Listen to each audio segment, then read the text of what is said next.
এদিকে শেষ রক্ষা পেল না আওয়ামী লীগ দলটি। সবশেষে নিবন্ধন বাতিল ঘোষণা করেছে ডক্টর মোহাম্মদ ইউনূস। আর সন্ধ্যার পর আবারও মাঠে নামার ডাক দিয়েছে আওয়ামী লীগ। ডক্টর ইউনূসের বিরুদ্ধে মাঠে নেমে তোলপাড় করার ঘোষণা দিয়েছে আওয়ামী লীগ এবং ছাত্রলীগ। আলহামদুলিল্লাহ, এর চেয়ে ভালো নিউজ কি হতে পারে? এখন আলহামদুলিল্লাহ পড়বেন না, পড়বেন কি হুজুরের ওয়াজের সময়? বলেন আলহামদুলিল্লাহ। একটা বিরাট সুখবর আজকে বাংলাদেশিদের জন্য আসছে বন্ধুরা। অন্তর্বর্তী সরকার নতুন একটা অধ্যাদেশ জারি করছে, সবগুলো বাদ দিয়ে দিয়েছে সরকার।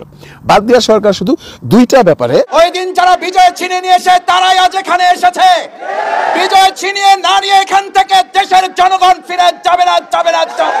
নিরীহ মানুষ হত্যা, ছাত্র নির্যাতন ও অসংখ্য মানুষের জীবন বিপন্ন করার দায়ে বাংলাদেশ আওয়ামী লীগকে নিষিদ্ধ ঘোষণা করেছে সরকার। দর্শক যে যেখানে আছেন আশা করি ভালো আছেন। এইমাত্র পাওয়া খুবই গুরুত্বপূর্ণ এবং ইম্পর্টেন্ট একটি সংবাদ, যে সংবাদ সারা দেশের মানুষ দেখার জন্য অপেক্ষায় ছিল, সেটি এইমাত্র পাবলিক হলো। দর্শক খুবই গুরুত্বপূর্ণ এবং ইম্পর্টেন্ট, যেটা আপনারা শুরুতে শিরোনামে দেখেছিলেন।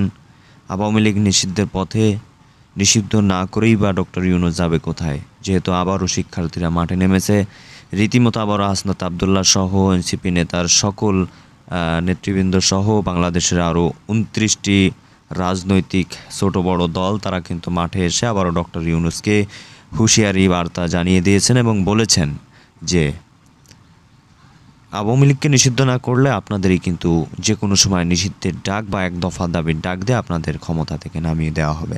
খুবই বিপদে। চলুন বিস্তারিত দেখে আসা যাক। এই আওয়ামী লীগ সরকারের পতন ঘটিয়ে তাদেরকে নিষিদ্ধ করতে হবে। আজ এই দাবি শুধুমাত্র কোনো একটি দল বা কোনো ছাত্র জনতার কোনো অংশের নয়, এটি বাংলাদেশের সকল দেশপ্রেমিক জনতার দাবি। এখানে যারা এসেছে তাদের দলের পরিচয় বড় নয়, তারা বাংলাদেশ। এখানে যারা এসেছে তুমি কে আমি কে, বাংলাদেশ বাংলাদেশ। আজ বাংলাদেশ দাবি তুলেছে।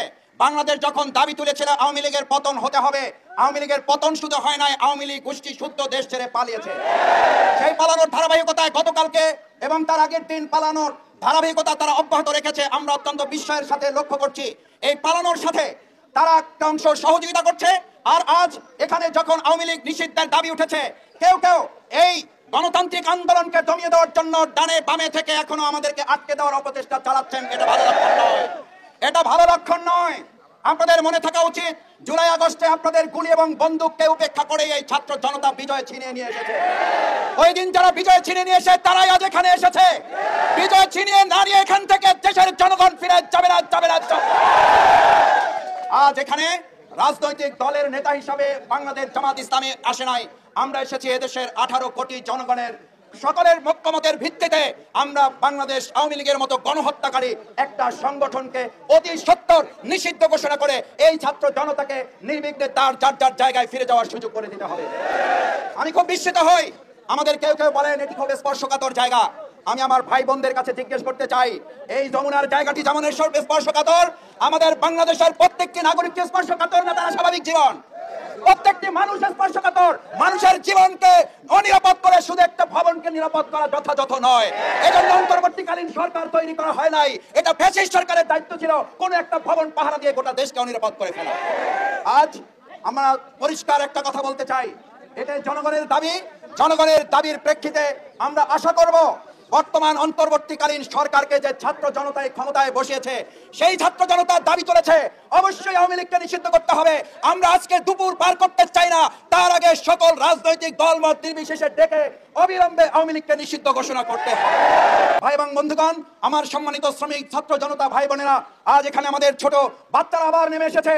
আমি সাংবাদিক ভাই বোনদের কাছে অনুরোধ করতে চাই, আমাদের ভাইয়েরা, আমাদের বোনেরা, আমাদের ছাত্র জনতা, আমাদের জুলাই যোদ্ধারা, আমাদের শহীদ পরিবার, আমাদের আহত বঙ্গুত্তরা এখনো যখন পুনর্বাসিত হয় নাই, তার আগে বিচার সংস্কার সম্পন্ন না করে আবার আরেকটা ঠুনকো নির্বাচন দিয়ে জাতির সাথে তামাশা করতে দেওয়া হবে।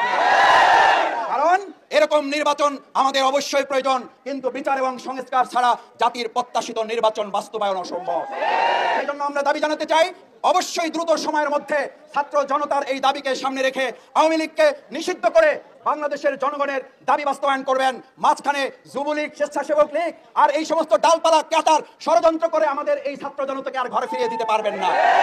নতুন আর কোনো প্রহসন করার প্রয়োজন নাই। প্রশাসনের জন্য 8 মাস সময় এনাফ ইজ এনাফ।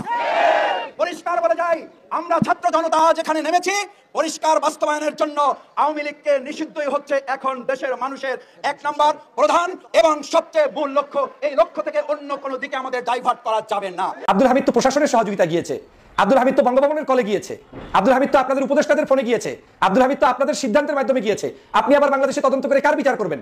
জনগণের সাথে এই সকল প্রতারণা, এই সকল রহস্যময় কথাবার্তা বলার দরকার কি আছে আপনাদের? আপনারা জুলাই বিপ্লবটাকে ধ্বংস করে দিয়েছেন। বাংলাদেশের মানুষের চাহিদা কি সেটা আপনারা বুঝতে অক্ষম হয়েছেন। আপনারা আব্দুল হামিদকে বাংলাদেশ থেকে অন্য দেশে যাওয়ার সুযোগ করে দিয়ে এখন আবার বলছেন হামিদকে এই দেশ থেকে অন্য দেশে যাওয়ার সুযোগ যারা করে দিয়েছে তাদেরকে আইনের আওতায় আনবেন। আপনি আইনের আওতায় আনবেন বাংলাদেশের প্রেসিডেন্ট ভবনের কোনো একজন নির্দেশদাতাকে? আপনি আইনের আওতায় আনবেন আপনি আপনার নিজেকে? আপনি আইনের আওতায় আনবেন আপনি আপনার উপদেষ্টা মণ্ডলীদেরকে? কি সব কথা বলে, কি আজগুবি মন্তব্য করছেন আপনারা? একজন সাবেক প্রেসিডেন্ট বাংলাদেশ থেকে যাচ্ছে, এটা আবার আপনাকে তদন্ত করে তারপরে নিশ্চিত হতে হবে কে অর্ডার দিয়েছে কে দেয়নি। আহাম্মক মনে করেছেন আমাদেরকে? বাংলাদেশের মানুষ কি কিছুই বোঝে না? গরু ছাগল মনে করছেন তাদেরকে যে যা খাওয়াবেন তাই খাবে? এটা কোনো সাধারণ নাগরিক নয়, এটা কোনো ছাত্রলীগের ওয়ার্ড পর্যায়ের কর্মী নয় যে কিভাবে পালিয়ে গিয়েছে আপনি তদন্ত করবেন। বাংলাদেশের সর্বোচ্চ এই আওয়ামী লীগের আমলে সবচেয়ে বেশি সময় ধরে যে ব্যক্তি প্রেসিডেন্ট ছিলেন সেই আব্দুল হামিদ, একজন যিনি খুনের আসামি, তিনি পালিয়ে গিয়েছেন। আর আপনি বলছেন কারা পালিয়ে গিয়েছে, কিভাবে পালিয়ে গিয়েছে, এর প্রত্যেককে আইনের আওতায় আনা হবে। আপনি কাকে আইনের আওতায় আনবেন? ধান্দাবাজির একটা সীমানা থাকা দরকার, বাংলাদেশের জনগণের সাথে প্রতারণার একটা সীমানা থাকা দরকার। জনগণ 2000 মানুষের রক্তের বিনিময়ে জুলাই বিপ্লব সাধিত করেছে। এখন পর্যন্ত 50,000-এর অধিক মানুষ আহত, যাদের চিকিৎসা হচ্ছে না ঠিক মতো। আর আপনি বলছেন যে আব্দুল হামিদ কিভাবে পালিয়ে গেল সেটা দেখা হবে, তদন্ত করে আইনের আওতায় আনা হবে। কাকে আনবেন? কোন অফিসারকে আনবেন? সাধারণ একজন পুলিশ অফিসারকে আপনি এক স্থান থেকে আরেক স্থানে আপনি তদন্ত করে তাকে আরেক জায়গায় আপনি কি বলে পাঠিয়ে দিলেই কি আপনার বিচার হয়ে গেল? আব্দুল হামিদ যাওয়ার পরে আপনি এখন নতুন করে শুরু করবেন, দুই একজনকে অভিযান করে তারপরে গ্রেফতার করবেন, তাতেই হয়ে গেল?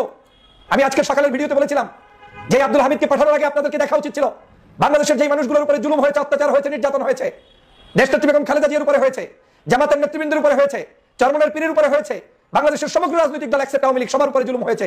সেই সময় আপনাদের বিচার বিভাগ কোথায় ছিল? সামান্য চিকিৎসার জন্য যেতে পারে নাই বিদেশে। ডক্টর মোহাম্মদ ইউনূস আজকের প্রধান উপদেষ্টা, তিনি পর্যন্ত ওই নিচতলা থেকে 6 তলা 7 তলা 10 তলা পর্যন্ত বিচারের জন্য হেঁটে হেঁটে উঠতে হতো, তারপরে লোহার খাঁচার ভিতরে ঢুকে তারপরে মামলার হাজিরা দিতে হয়েছে। এগুলো থেকে আপনাদের শিক্ষা হয়নি? শিক্ষার জন্যই হয় না কারণ জুলাই বিপ্লবের আপনারা অংশীদার না। শিক্ষার জন্যই হয় না আপনি রক্ত দেন নাই, আপনার আত্মীয় রক্ত দেয় নাই। শিক্ষার জন্যই হয় না যে আপনি এখন পর্যন্ত গত 16 বছরের কোনো আওয়ামী লীগের জুলুম অত্যাচারের শিকার ছিলেন না। স্বরাষ্ট্র উপদেষ্টা কি করে এখন বলছেন যে এখন আইনের আওতায় আনার জন্য আপনারা চেষ্টা চালিয়ে যাবেন?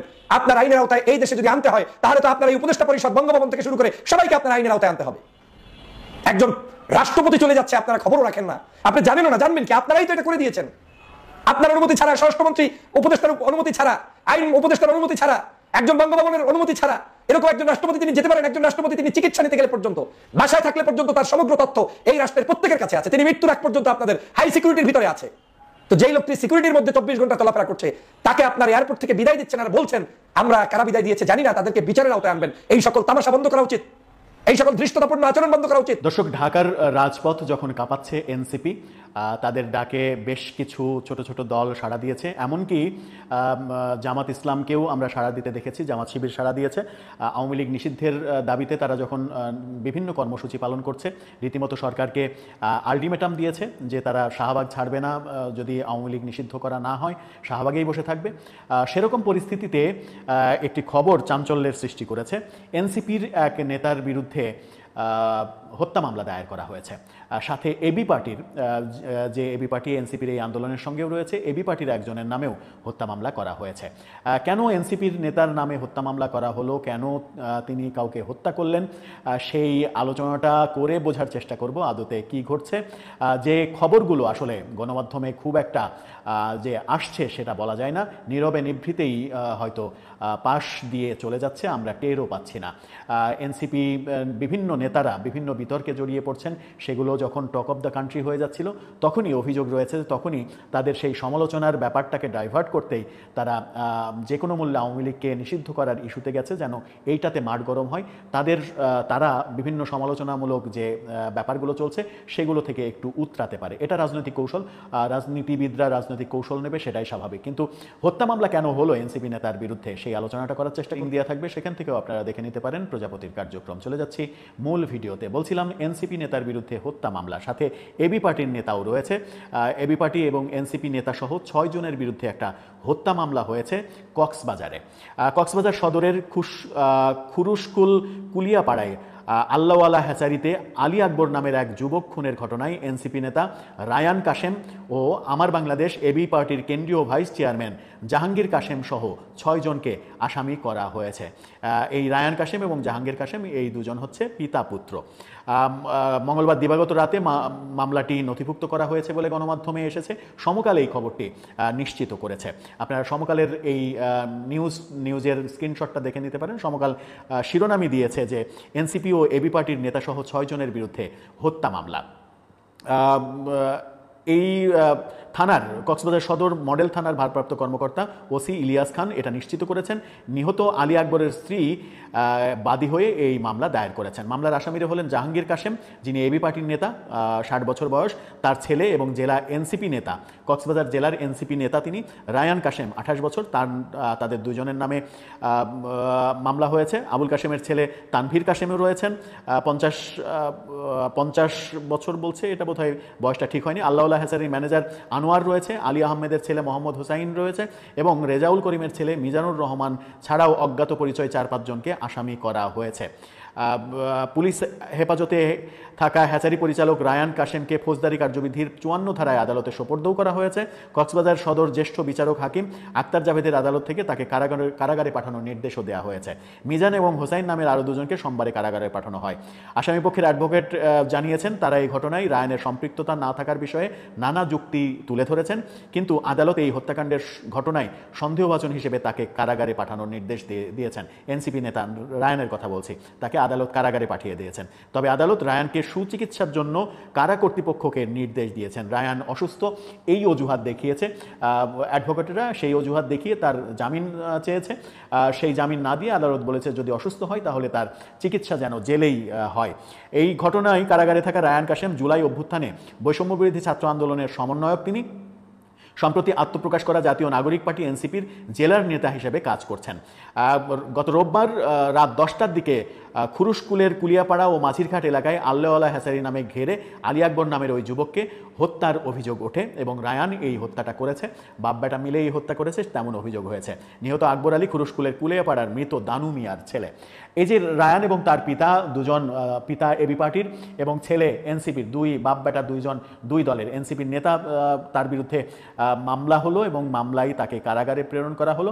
এটা একটা উজ্জ্বল দৃষ্টান্ত হতে পারে যে এনসিপির নেতা হওয়া সত্ত্বেও আদালত ব্যাপারটি আমলে নিয়ে তাকে কারাগারে পাঠিয়েছেন জামিন না দিয়ে। এবং এনসিপির নেতা, কেন্দ্রীয় নেতাদের বোধহয় এই ব্যাপারে খুব একটা মাথা ব্যথা নেই। মাথা ব্যথা থাকলে কক্সবাজারে হয়তো একটা তুলকালাম কাণ্ড হয়ে যেত। এই মামলা মিথ্যা, এভাবে করা যাবে না, আসামিকে ছিনিয়ে নিয়ে আসা, এরকম ঘটনা ঘটতেও পারত। কেন ঘটলো না সেটা হয়তো সময়ই বলে দেবে, কিন্তু এটা এনসিপির জন্য মারাত্মক একটা ব্যাপার যে তাদের নেতা একজনকে মেরেছে, হত্যা করেছে এবং সেই হত্যা মামলায় এখন সে জেলে রয়েছে। যারা কিনা হত্যাকাণ্ডের বিচার চাইছে, আওয়ামী লীগের হত্যাকারীদের বিচার চাইছে, আওয়ামী লীগ হত্যাকারী, খুনি, ফ্যাসিস্ট, তাদের বিচার এবং নিষিদ্ধের দাবিতে ঢাকা সরগরম করছে, তাদেরই একজন নেতা, কক্সবাজারের নেতা, হত্যা মামলায় এখন কারাগারে। ব্যাপারটা একটু সাংঘর্ষিক হয়ে গেল না? দর্শক, আপনার কি মনে হয়? এই তো দর্শক, দেখলেন খুব গুরুত্বপূর্ণ প্রতিবেদন। এতক্ষণ আমাদের সাথে থাকার জন্য সবাইকে ধন্যবাদ জানাচ্ছি। পাশাপাশি ধন্যবাদ জানাই শিমুল সরকার সাহেবকে, তিনি খুবই গুরুত্বপূর্ণ তথ্য আপনাদের সামনে তুলে ধরছিল। দর্শক, এখন এ বিষয়ে আপনাদের মতামত কি? আসলেই কি আওয়ামী লীগ নিষিদ্ধ করলে বাংলাদেশে শান্তি ফিরে আসবে কি আসবে না? আওয়ামী লীগকে আসলে নিষিদ্ধ করে কতদিন রাখা যাবে? আওয়ামী লীগকে আসলে কি নিষিদ্ধ করা উচিত কি উচিত না, আপনার কি মনে হয় একটু জানাবেন। আসলে আওয়ামী লীগের মতো একটা বৃহত্তর রাজনৈতিক দল, যে দলটি নাকি দীর্ঘ 15 বছর রাজপথ কাঁপিয়েছে, দেশকে কাঁপিয়েছে, তাদেরকে নিষিদ্ধ করা একটুখানি কথা না, যদিও আবারও এই দাবিতে মাঠে নামা হয়েছে। দর্শক, দেখা যাক লাস্ট ফলাফল কি হয়, এরই অপেক্ষায় আমরা থাকলাম। আপনারা থাকুন, চ্যানেলের দিকে চোখ রাখুন। দেখা হবে অন্য কোনো ভিডিওতে খুবই গুরুত্বপূর্ণ তথ্য নিয়ে। তার আগে বলে রাখি, যারা চ্যানেলে নতুন অবশ্যই চ্যানেলটি সাবস্ক্রাইব করে পাশে রাখা বেল আইকনটি বাজিয়ে দিবেন। তো ভালো থাকুন, সুস্থ থাকুন, আল্লাহ হাফেজ। দেখা হবে অন্য কোনো ভিডিওতে।